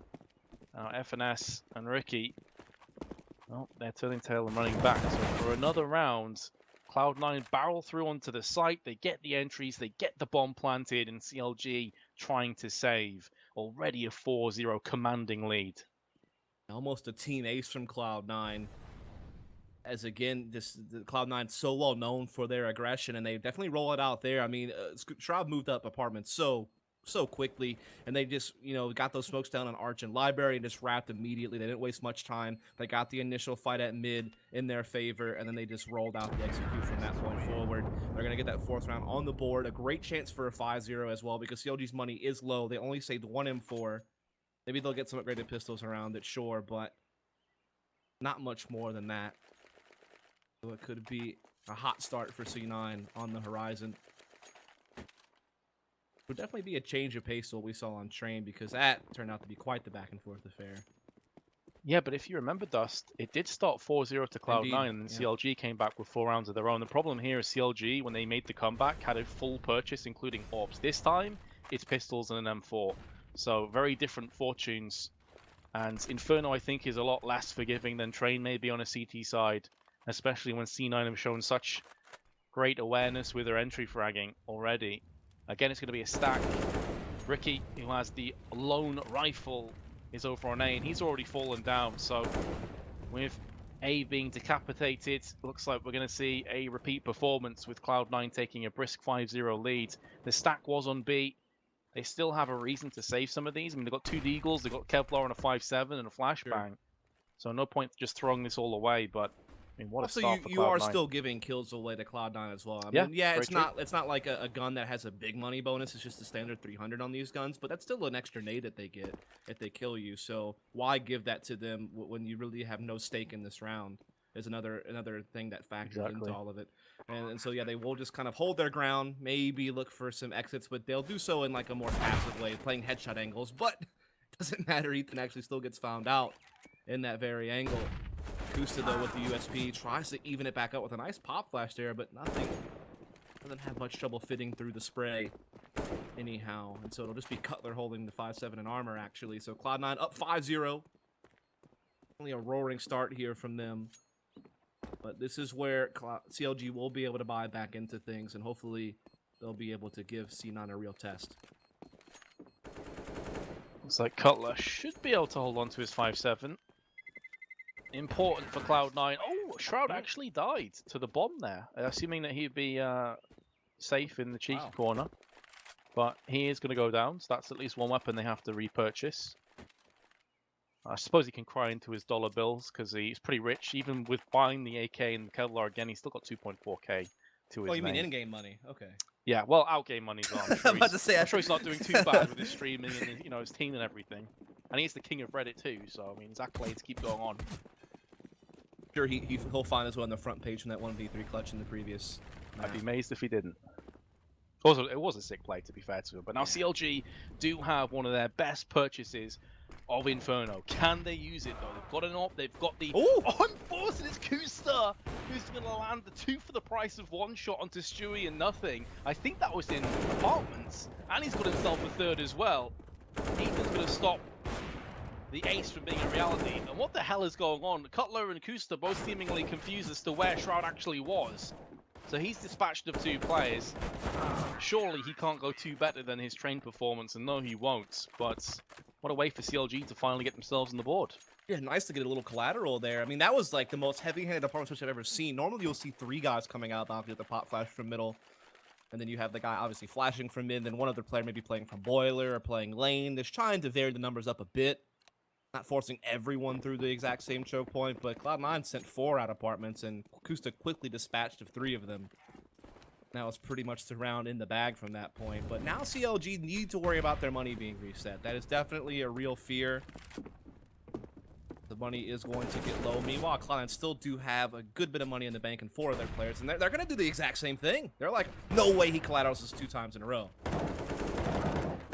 This time it's Ethan. Only good for 1 though. Now Kusta at the back of the site is going to pick himself up 2, and an orthodox position right out in the street. It will put CLG down to 2 players, but Cloud9 are right alongside them. The thing is, though, the bomb's been planted, and they still have a Molotov, a flash, and a smoke to their name. Plus, on top of it, both CTs moving together. This is where the Molotov is going to wreck them. They do have a smoke in the hands of Ricky, though, who can plant that down onto the site if he so chooses. Going to hold on to it for a little while longer, but allowing automatic to come all the way around the back and land a 2 spray down. Oh, CLG, what is happening here? Yeah, that's huge. Again, economy reset. That's definitely going to be painful as Cloud9 will now have a great chance to push it to 7-1. That's never As it gonna. was the exact same play run over again. Wash, rinse, repeat, essentially, from C9. Again, Kusa had a couple of op kills in the mix to slow things down, but Cloud9 still overwhelmed that A-bomb site and get the plant and win the 2v2 in the end as well. So now, Ricky just trying to see if he can put this Deagle to work, but the nade usage of C9 clears out Banana right off the bat. It's already wide open. So this round's pretty much a done deal. Yeah, and that seems to be a phrase that we're repeating quite a bit because Cloud9 have just been so dominant on their T side so far. The one round that went the way of CLG was some crazy magic from Kusta, landing a 2-for-1 and then an extra shot afterwards. Other than that, it's been one-way traffic with Cloud9 behind the steering wheel. Yeah, again, apartments pushes are so much more dangerous because not only can you get pop flashes from middle, but now you can actually throw flashes from inside apartments because there's that open space area on the right-hand side as you run through, and you can bank them off the wall and really get some good flashes inside the pit and anyone playing on top of the balcony. So just the fact that you can add more utility to these apartments rushes makes them even more viable than they used to be. And it looks like Cloud9 may very well just do it again. Here they go. I mean, why not, right? I mean, they've been so aggressive, been so successful in these plays, and I mean, Cutler's all by himself. He must be scratching his head like, guys, what is happening here? I'm on my own in pit. They're just all running at me. We have no kind of avenging frags come down. CLG are starting to get some way back into this round, but again, not Stewie, Skadoodle, nothing. Sure, they're outmanned, but not outgunned just yet. The Molotovs, the carpet of fire is continually being buried down on the short side near quad. Skadoodle can't see anything, there's a smoke in his eyes, and now going to try and pick off the stragglers. He's going to miss his first opportunity, could be his last one in this round, as nothing is going to town with another couple of kills to his name. Not going to be able to get a third one, and now this is where Skadoodle's position is dominant. Ricky doesn't have a... Kit doesn't have a chance, and he is out of there. Cloud9 will pick up another round. Guy is able to save the AWP as well. And not only was Cutler the only guy who was really in position to defend against that push, but also he got caught with the smoke in his hand. That allowed Shroud to actually get out on the balcony as Cutler was switched back to his weapon. Basically just folded over the A defense in a big way. So much focus on the other side at Arch. Bites CLG big time. And now again they're forces to save around that 1M4. So Cloud9, they're nearing double digits at a rapid pace. Yeah, it's hard to see how they won't get at least 10 rounds out of this half. What a night and day difference between the train and what we're seeing now. Definitely, yeah. Never have thought that first map was such a close nail bite, that a 16-14 win after this one. This goes to show how the dynamic of CS changes drastically from map to map. Cloud9 have lost the first player though. Automatic's going to be juggling the weapon away, making sure none of the CTs can push their way out and claim this for themselves. Amongst the action though, Stewie's going to go in for a kill. B-site ripe for the taking, and although Ricky has claimed himself a frag onto Automatic, it's likely not going to yield too much. Now Cutler may go for this one, he's only got a 5-7, but the other three players have assault rifles, they just want to save. This is going to be another round to Cloud9. Yeah, nice for them to pick up a couple AKs. With money being so tight for them, the fact they can carry over 2 guns like this really helps them out in the long term. Being able to spend their money elsewhere, or even drop guns, or just be able to save something up, you know, for a rainy day, which has been plenty of them already in this map for CLG. And you gotta wonder now, Cloud9, they've been able to cause so much problem for CLG by just rushing apartments, that now CLG may have to commit extra resources to that cause. Which basically means now, how can you ever safely feel like you can do triple banana pressure as CTs and really try to control banana? This opens up Cloud9 to have an easier time pushing top banana. Or they could just keep running that play if it keeps being successful. One of those situations where if it's not broke, don't fix it type of situation. So that's a lot of stewing that CLG are going to have to do to figure out what adjustments they can make to handle that. Because Cloud9 successfully run that against them like 3 times this half. Definitely. Or 3 out of 4 times. And they've tried different positions too. We've seen Ethan up on the balcony. We've seen them play more of a deep pit role. Maybe the next way forward is to actually just push into apps. Try and take some kind of an apps control on the staircase next to Boiler. Look at and this additionally on triple the balcony side. But now, as you highlighted, they can't afford to put 3 players on banana. They've got traded off. This is all up to Ricky now. He has to stand his ground and fight. In fact, he decides to turn tail and run away. This is giving up so much real estate. Stewie is going to try and capitalize on that one. Ricky, though, is good for another kill, which could be so hugely vital for CLG. If he falls down without a kill, this round is over. Now in a 3-on-3, there's maybe a chance. Ethan peeking round as Skadoodle will put him in his place. Just when you thought maybe Ricky had given them that lifeline, it has been taken away, snatched out of the hands of CLG. And now Cloud9, they're already up to the double digits that we spoke of before. It's not even just that they don't have the luxury of being able to play triple banana when they're having so many problems holding apartments, but the other big thing there was they focused so many resources to be at lane to make sure if they did get rush apartments that they had 3 people there who could turn and look, as well as just be able to make sure that mid wasn't given up. And so what that means is there's no one's arch side mid. There's no fast rotate to help Ricky out and B. It's such a longer path to travel. It adds a couple of extra seconds just to make the foot race through spawn to get over there to help Ricky when his teammate at top banana goes down. And so it's exactly what we were talking about. It frees up Cloud9 to have an easier time not only getting top banana control, but also knowing that potentially the rotate's going to be a lot more difficult for CLG, and that's exactly the case as Cloud9 are now up 10-1. Double AWP setup's going to be the answer from CLG. Obviously, it can be a powerful I mean, nothing. type of It's situation. just, Yeah. he's playing lights out Counter-Strike. His efficacy is 23, ADR 111, 4 first kills alongside Stewie. He is just running amok and having the time of his life here. Meanwhile, Finesse and Cutler are really struggling. Yeah. They have a combined 3 kills. That is Exactly. just... And we're through into the 12th round. I mean, that makes Yeah, for that very can't poor happen. reading. Not as if the main players of CLG are doing that much better. Obviously, Kustas has a couple of big rounds, but it's still a situation where they're lagging very far behind, almost to a point where they're a burden. I mean, obviously, you expect Finesse to have to be the biggest carrier of numbers. His main focus is leading the team, but when you're this far down, you really need some of them to at least deliver a bit here. And Kustas, though, trying to be the one just to carry the weight even more with AWP. He gets the arch push, but this is all a ruse. It's definitely going to be a B hit. And again, Ricky's the only guy here standing between them and the entrance of this bomb site. Finesse is in position to quickly rotate, and Kustas not too far away either, but this could get dangerous for Ricky. Yeah, Stewie baiting out the AWP shot as well, so as soon as that AWP shot whiffs, they're straight through onto the B side, and this is all off the back. This is a chain reaction, a domino effect from their aggression in apps and their efficiency in just pushing in on the A site. Now the kill's gone the way of Ricky. This is going to open up the chance of a retake. One of the best opportunities that CLG have had other than their one lonely round win. Skadoodle and Automatic in a post-plant scenario are going to go in for the first kill. Skadoodle's going to be potentially good for a second one, but Ricky, to his credit, had a very poor first map in terms of statistics, comes out with a huge 2K, and CLG will at least get 2 rounds for their troubles. Yeah, Ricky did a great job managing B by himself. I mean, right, he knew that FNS was kind of focused on helping Arch with Kustas, as they were feeling a lot of pressure on that wraparound. He was able to, you know, kind of stay back, get back into construction, buy time for the rotate to set in, gets a couple of kills to finish off the round even.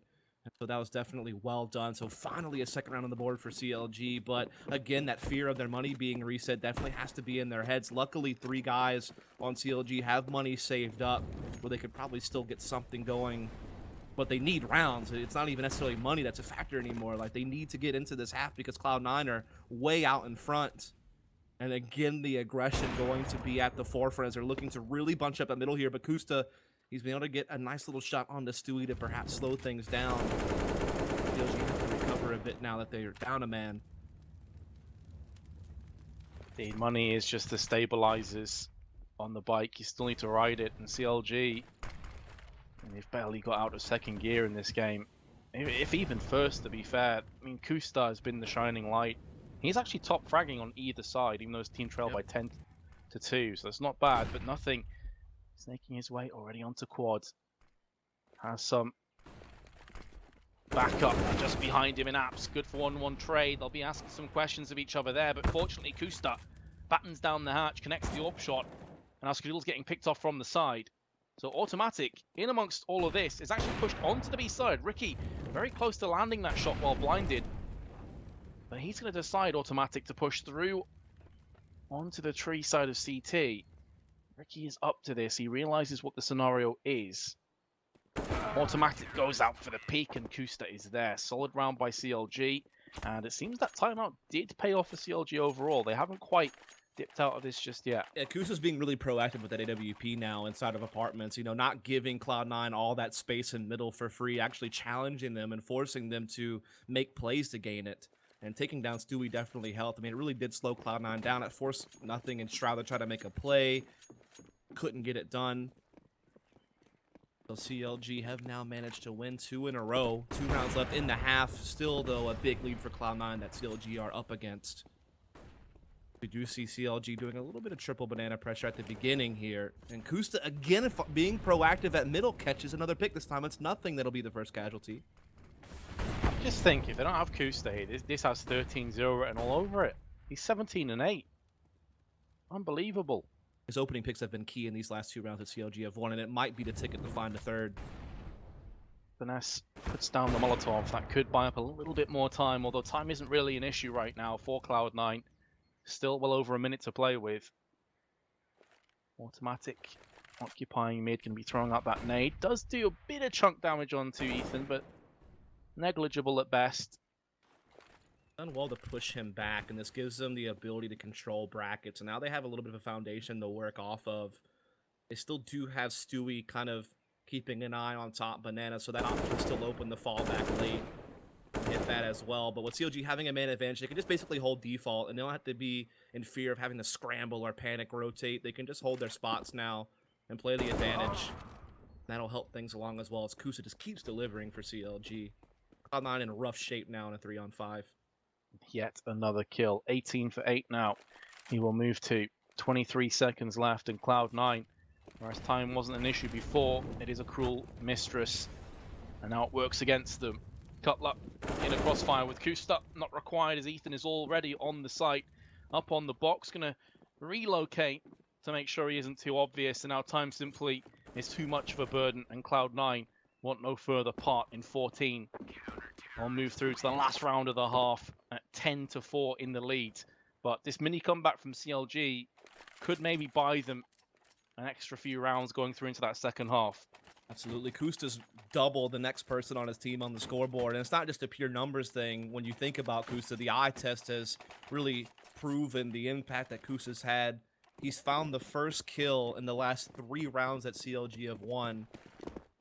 Whereas before Cloud9 were having an easy time getting control of things and pushing, brute forcing through CLG's defenses. So definitely not just numbers, but also impact frags. Been so key for CLG, at least finding some life in this first half, because it's been really troublesome through most of it. Yeah, I mean, if you look at the statistics, Kusta's on 18 kills. The rest of his team combined have 21. So it goes to show just how heavy this first half has been on his shoulders. He's a small guy. Carrying all those people is definitely not easy. Definitely needs a massage right after this round. But What kind of massage? can they? One with a happy ending, mate. They all have happy endings. Yeah, get your mind up the gutter, mate. Let's continue with this. It is getting a bit late, to be fair. CLG, anyway, have 55 seconds left to try and hold off the push from Cloud9, which is starting to split up a little bit more.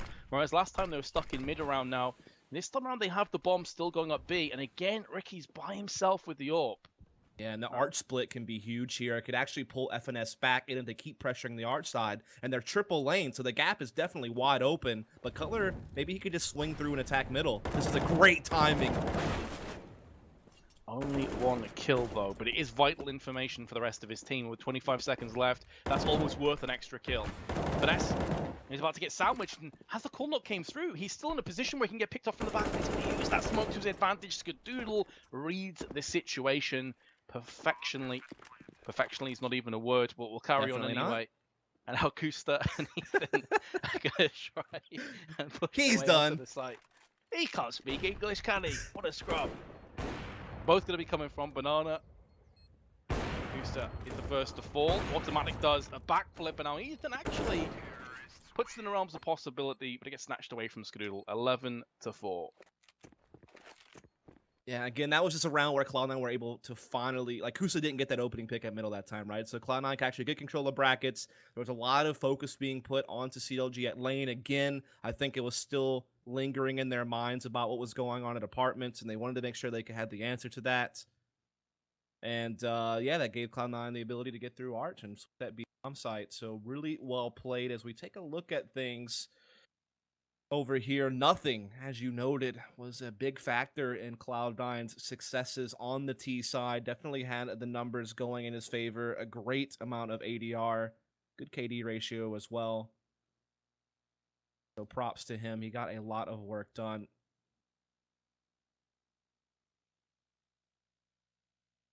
Outside of Kusa, it was hard to find much of a bright side to CLG. Kusta with nearly 120 ADR, even though his team go 11-4 behind. That is madness. Yeah. 5 first kills. Had more first kills than CLG have rounds. Get this man out of Elo hell, please. Yeah. You can also get yourself some free stuff, as that was a solid segue, almost Smooth. as solid as CLG CT side on Inferno right there. As you can get yourself a PC, a Revault, as well as some Logitech gear and the Asus 144Hz monitor.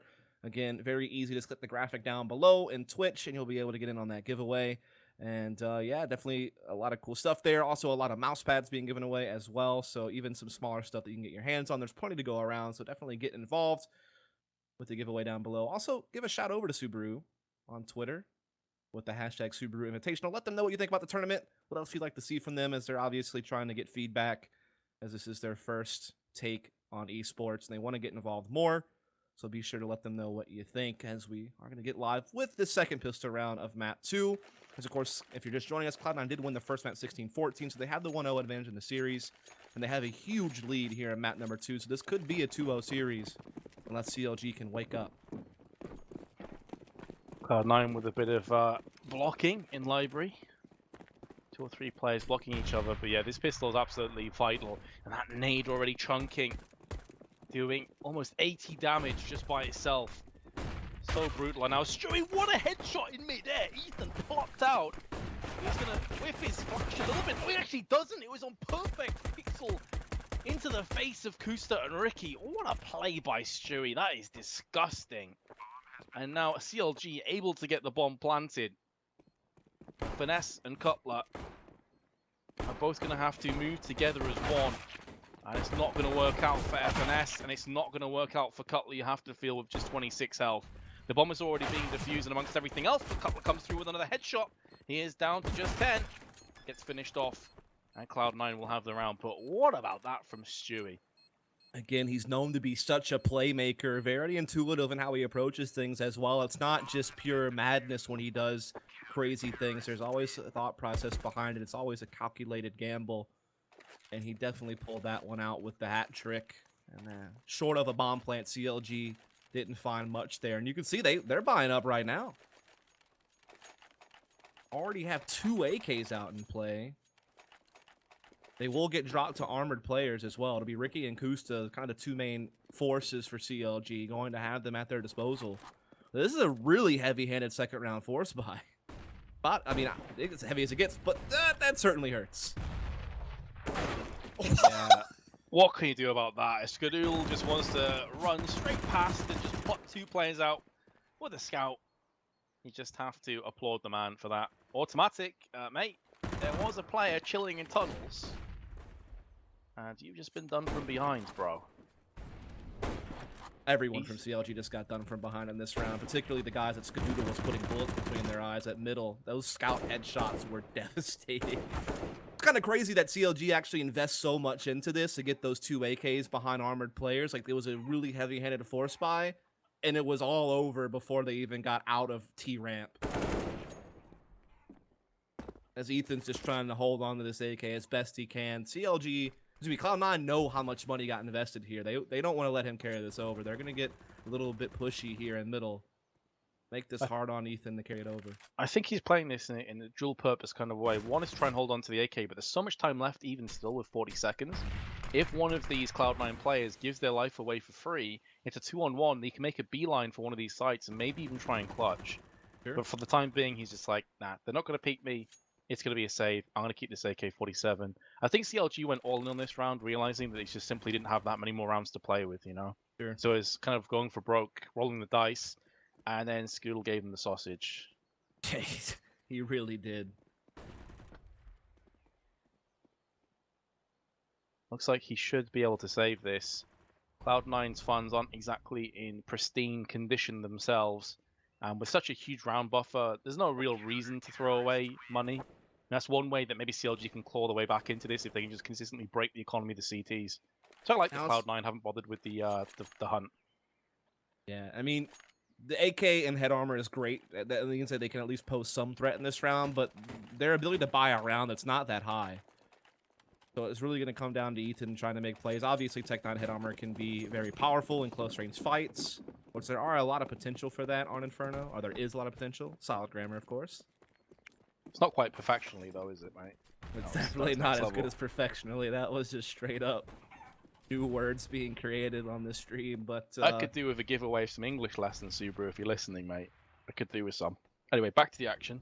Looks like Shroud's about to clean house. Or not.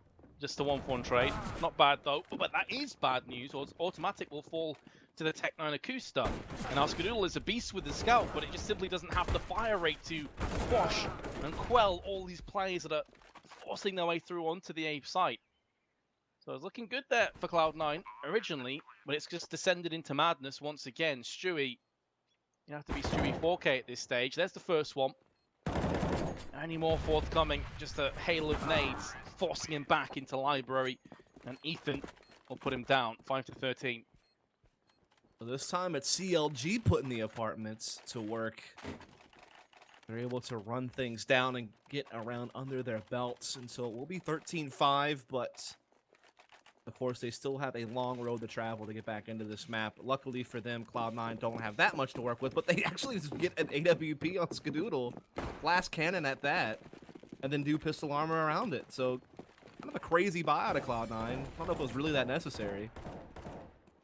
Definitely not necessary, in fact, but it could be just absolutely crippling to the mentality of CLG if they lose a round like this here and now. Sure, but I do. It's all about risk versus reward, right? So if Cloud9 win this, sure, they pretty much win the map. If they lose this, though, it's a gateway for CLG to maybe get themselves back in. Yep. So this does worry me a little bit. I think the fact that Skadoodle's been cleaned up so hard down to just 20 means he drops it to Stewie 2K instead. And says, come on, mate, you do better. Nothing's fallen alongside Shroud. And now 8 is being aggressed on, and Cloud9 setting up for a save. So it will be around CLG. That's another way that this doesn't hurt quite as bad as, of course, if Cloud9 can sliver their way out with these save weapons. It means they can have 2 shots at it as opposed to just the 1. Yeah, definitely. And the thing is, CLG's money is low. Chasing after this is not... I don't even think they realize they're up against it. I don't know that a shot ever rang out from that AWP to even indicate that that's in play. So they may just think that they're up against upgraded pistols and you know. We do see Kusta, though, pushing through. But he has the UMP, so he's obviously the one that wants to farm cash. So Yeah. he will be the one to be kind of the aggressor in a situation like this and see if he can scope something out. For sure. And if he dies, he can just get an AWP anyway. Like, he doesn't care about losing that UMP as much. Not at all. So it's kind of dual purpose in that way. But if he does hold the UMP, not too bad anyway. And he is still pushing his way down. He may be able to see a player, but intelligently Cloud9, they're not going to show a single pixel of themselves, and they will keep the AWPs. Now, I really hope Cloud9 don't buy behind this. This should be a complete save now. You wouldn't think so. I mean, maybe pistol, but probably not going to buy. Yeah, that's behind fine. it. Yeah. But I was worrying in case you started to see armors come out and like full Yeah, nades yeah. and stuff. This is fine. This is fine, like the dog in the room of fire. That's how CLG's feeling right now. Well, to be fair, That they helps are a little starting bit. to work their Yeah, way yeah, back yeah. into this. Just let me do the meme, okay? Is there really a need to contest mate, against come me on. on that? Do it. A little bit salty. No, I already did it. It's over. I just wanted to make the reference, and you ruined it. It's okay. It's fine. Don't worry about it. This is fine commentary. I'm sure we To can the get more viewers. memes into this somehow. Cloud9 have nothing in apps. And strange enough, he didn't actually get tagged. I thought he got wrecked there, but still retains all of his health. Automatic's going to go for the pop flash into the peak, and there's a pretty tasty flick onto Ricky. Unbeknownst to Automatic, there was actually a player close to him. It doesn't seem to matter as he's got in for seconds. CLG on the brink of potentially conceding this round. Automatic wasn't too far off landing another one there. You can see he was going in for the shot. Scoodle from the backside will rain down havoc with the 5-7. And Kusta with his UMP and 40 seconds in which he can play with does at least have control of the bomb. But if he isn't careful, he's going to get flanked from the left-hand side. And indeed he will. Scoodle takes him out. And now that meme has become a reality. Definitely become really troublesome for CLG. They do still have enough money to buy up in this round, thankfully. But this is basically their last-ditch effort here and now. Luckily, they have basically everything they could want. They have full utility. They have the AWP. Cloud9, though, will be able to match them pretty much gun for gun in a round like this. And they're just a couple of rounds away from moving on to those grand finals, which will be great. It'll be a rematch of the EPL Season 4 grand finals of last year. Of course, they've run up against each other in online leagues along the way as well. A couple other events mixed into all of that, but they're definitely two of the teams that get talked about the most out of the Americas region. And it's probably the finals a lot of people expected. You look at the bracket. Yeah, definitely agree with that. They are the two top seeds as well, going through into the Subaru Invitational. And seemingly for good reason. Cloud9 have an 8-round buffer, just too shy of securing their place in the finals against SK, as you mentioned. Oh, Stewie. Smoke banging Ricky, who will be He so is salty. the smoke charmer.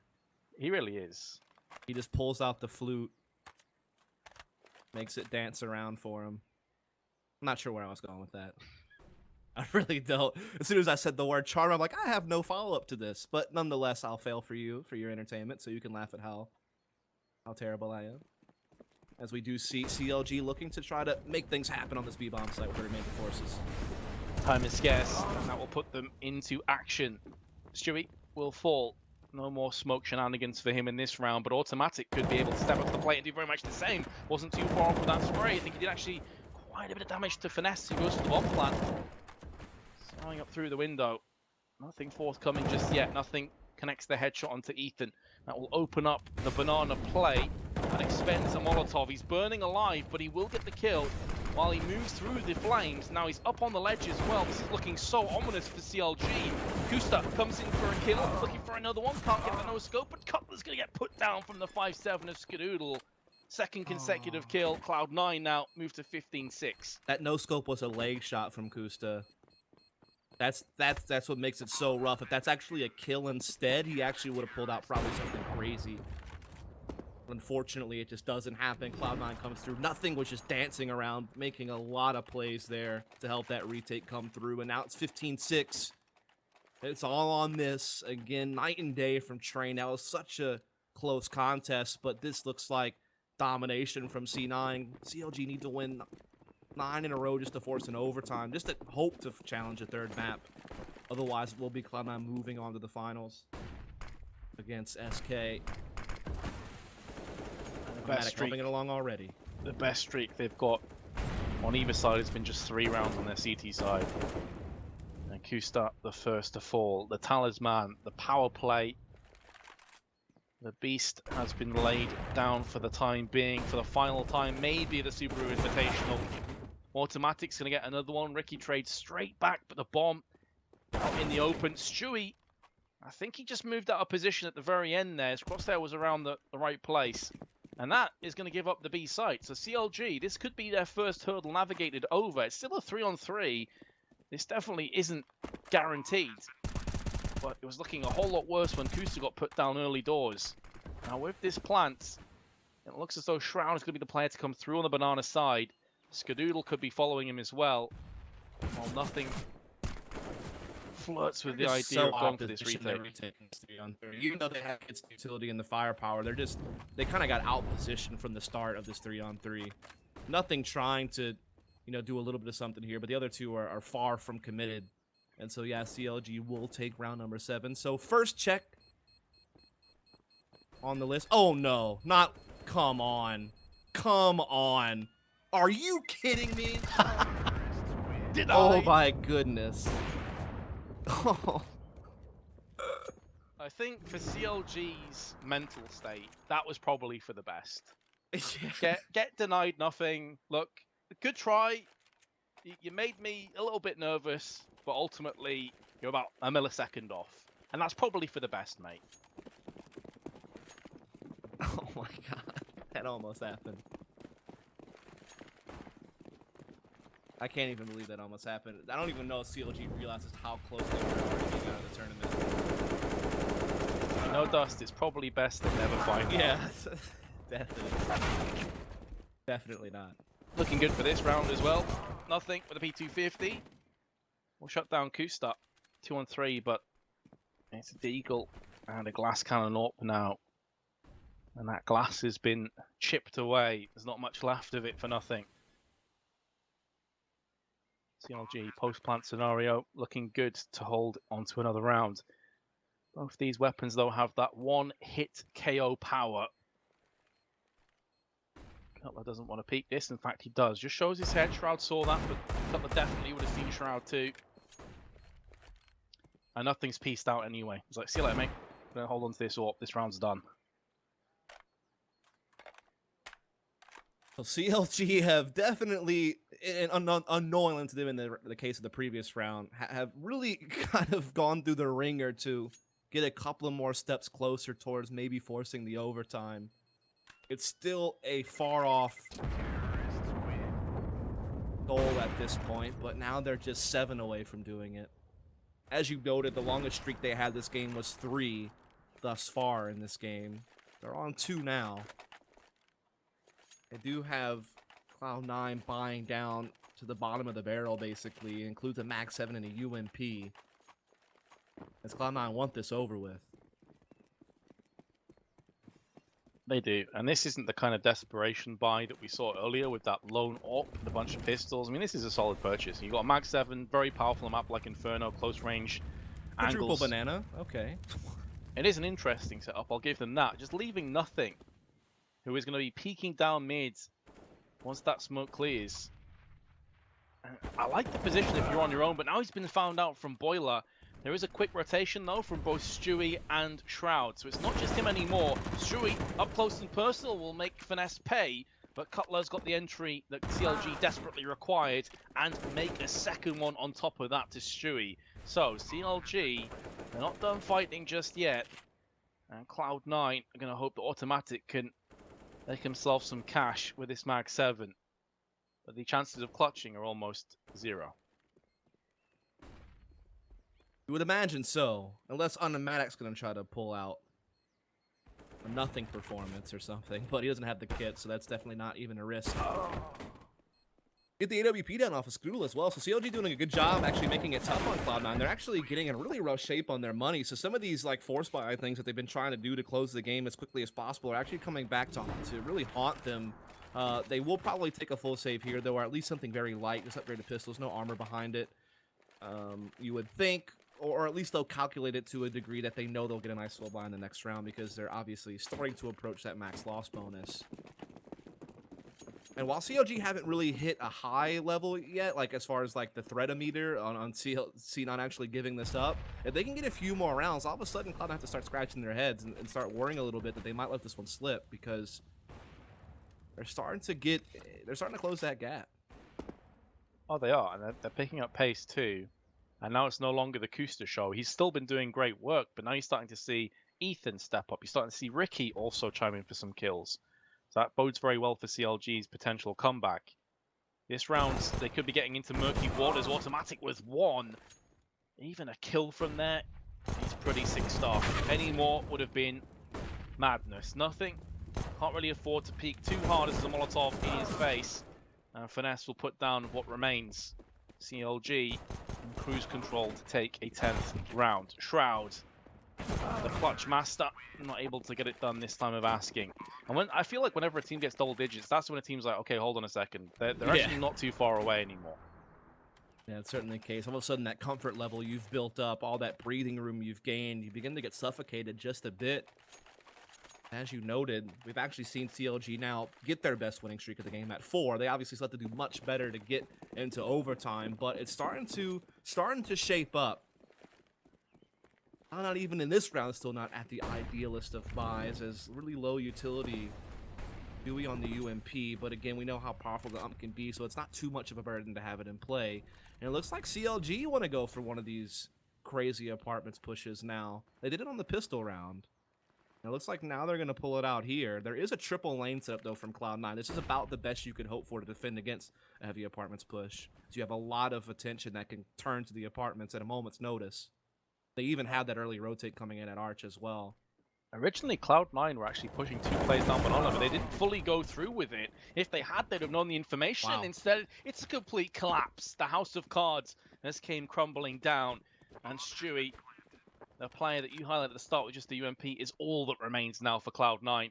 And he should be able to get the cheeky frag onto FNS. He just plucks out the head. We'll be able to trade his UMP for an AK. Oh, I actually really like that smoke. This could play hell with CLG, who are going to assume that he's gone way back deep to save. Now that he's got that kill, though, they realize exactly what's coming up. I think he was originally playing for the idea of maybe even a ninja defuse. Instead, it's a 2-on-1. He doesn't really have time, and he's not interested any longer. So CLG, they're bringing this back, and there is Kusta. 26th kill. Gets firmly placed on the board. Actually crazy to think that Cloud9 again had a really good setup for an apartments push. They had 3 lane and they even got a 4th rotating to play closet, and yet they still just folded. Absolute brute forcing from CLG, getting all the entries as they came out. It's a clean sweep of 4 frags there. And now Cloud9, they have to save. And so CLG probably going to be given a free 12th. As I say that, the forcing comes out of Cloud9. 2 UMPs, upgrade pistol armor. Again, I will say that this is fine because they're at max loss bonus now, so they still get a full buy in the next round. So they're definitely just calculating what they can afford to put into this while still making sure that they're not hamstrung for the next round.